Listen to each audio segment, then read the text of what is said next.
సగం సగం తెలివితో ఏమి అభిమన్యుడు పద్మవ్యూహంలోకి పోలేదు. అతనికి ఆ రోజు కథన రంగంలో మృత్యువు పొంచి ఉంది అని తెలిసే వెళ్ళాడు. కాని ఏదో చిన్న నమ్మకం, తన వాళ్ళు తన వెంట ఉన్నారు అని నమ్మకం.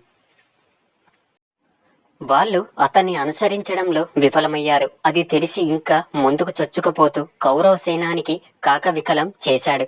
కర్ణ దుర్యోధనుల ప్రాణభయం చూపించాడు. కృపాచార్యుడు ద్రోణాచార్యుడు భీష్ముడికి చెమటలు పట్టించాడు. ఈ రోజే యుద్ధానికి మనకి అంతం అనేలా భీకర పోరు సాగించాడు.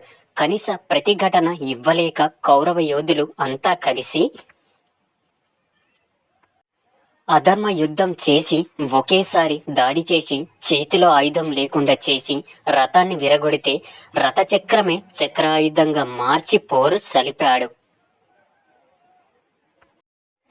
చావు అయితే వచ్చింది గాని వీరత్వం మాత్రం చరిత్రలో సువర్ణ అక్షరాలతో లిఖించబడింది. ఒక్కసారి పని మొదలు పెట్టాక ఎంత ఇబ్బంది వచ్చినా దానిని విడవకూడదు. మన ఒంట్లో ఓపిక ఉన్నంత వరకు పోరాడాలి.